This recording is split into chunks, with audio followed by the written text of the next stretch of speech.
Book pantry में आप लोगों का स्वागत है। तो आज की हम जो ज़्यादातर हम लोगों ने सुना है ये कि नेटवर्क मार्केटिंग में ना का सवाल आता है, जो कि बहुत बड़ी प्रॉब्लम है। और इसके ऊपर जो हमारे ऑथर हैं उन्होंने एक बुक का नाम लिखा है और उस बुक के बारे में हम आज समरी लेकर आए हैं फिर से। राइट, उसको हम स्टेप बाय स्टेप क्लियर करेंगे। जिस बुक का नाम है सवाल ही जवाब है। इसके ऑथर हैं एलन पिज। एलन पिज ने इस बुक को 5 खंडों में विभाजित किया है। ठीक है, खंडों को फिर स्टेप बाय स्टेप क्लियर करेंगे कदमों के हिसाब से। ठीक है, तो आज हम पहला एक खंड को ले लेते हैं, जिसमें सबसे पहले एक चित्र दिया हुआ है। पहले कदम में एक चित्र इसमें दिया गया है, लेकिन आप इसको क्लियर देखोगे, सीधा देखोगे तो आपको इसमें कुछ समझ में नहीं आएगा।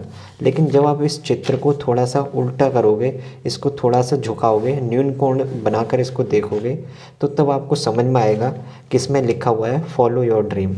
ठीक है, उसके बाद आए हैं सफलता के 5 स्वर्ण नियम। 5 ऐसे नियम दिए गए हैं एलन पिज जी ने पहले कदमों में कि आपको नेटवर्क मार्केटिंग में जब भी आप काम करते हो तो आपको स्टार्ट करने से पहले उन नियमों का पालन करना चाहिए, तब शायद आपका रिजल्ट बहुत अच्छा आए।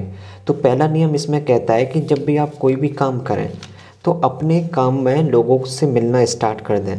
जितने ज़्यादा लोगों से आप मिलोगे इतना ही आपका बेनिफिट होता है। बेनिफिट क्या है मैं आपको बताना चाहूँगा कि जितने ज़्यादा आप प्रैक्टिकली लोगों से मिलोगे तो आपके अंदर वो लेवल की नॉलेज इंक्रीज़ होगी। लोगों से बात करोगे तो कॉन्फिडेंस लेवल इंक्रीज़ होगा और कहीं ना कहीं आपका नेटवर्क बड़ा होगा। और आपने ये भी सुना होगा जब नेटवर्क बड़ा होता है तो आपकी नेटवर्क बड़ा होता है तो आपकी इनकम भी इंक्रीज़ होती है, आपकी नेटवर्किंग भी इंक्रीज़ हो जाती है। राइट, लोगों से मिलने का 3 ही तरीके होते हैं। एक तो फिजिकली मिल जाते हो, नंबर 2 आपको लोगों से फ़ोन के थ्रू मिलना होता है, एंड नंबर 3 आप एक दूसरे से कनेक्टेड होकर एक पैटर्न के थ्रू मिल जाते हो लोगों से। तो आपको ये ज़रूर मिलना है कि आप पैटर्न के थ्रू भी मिल सकते हो लोगों से। राइट, लेकिन एक बात यहाँ पर याद रखें, इसमें एलन पिज जी ने कहा है कि जब भी आप लोगों से मिलें तो उनके पैटर्न को अंडरस्टैंड तो करें, लेकिन उस पैटर्न को ये याद रखें कि आप सेम पैटर्न पर ना चलें, उनका सेम ही पैटर्न पर चलें जिनका रिजल्ट अच्छा आ रहा हो। और जिनका रिजल्ट अच्छा नहीं है तो उनके पैटर्न पर बिल्कुल ना चलें। अपने पैटर्न की लाने की कोशिश करें, अपने माइंड को यूज़ करें। राइट, और सीख कर आगे बढ़ने की कोशिश करें। दूसरा नियम इसमें दिया हुआ है कि आप एक औसत के नियम को काम करें। आप एक अपना औसत का नियम निकालें। एवरेज ऑफ लॉ आपने सुना होगा। एवरेज ऑफ लॉ क्या कहता है, जब भी हम कोई भी काम करते हैं उसके पीछे एवरेज ऑफ लॉ काम करता है। कैसे, मैं आपको एग्जांपल के थ्रू समझाता हूँ कि मान लेते हैं कि कोई भी चीज़ या कोई प्रोडक्ट आप बेचते हो। 10 प्रोडक्ट आपके पास हैं, आप 10 प्रोडक्ट बेचते हो तो उसमें से केवल एक ही प्रोडक्ट बेचता है। तो उसका मतलब ये हो गया कि आपका जो एवरेज ऑफ लॉ है वो है 10:1 का। जब आप 10 प्रोडक्ट बेचोगे उसमें से केवल एक ही प्रोडक्ट बेचेगा।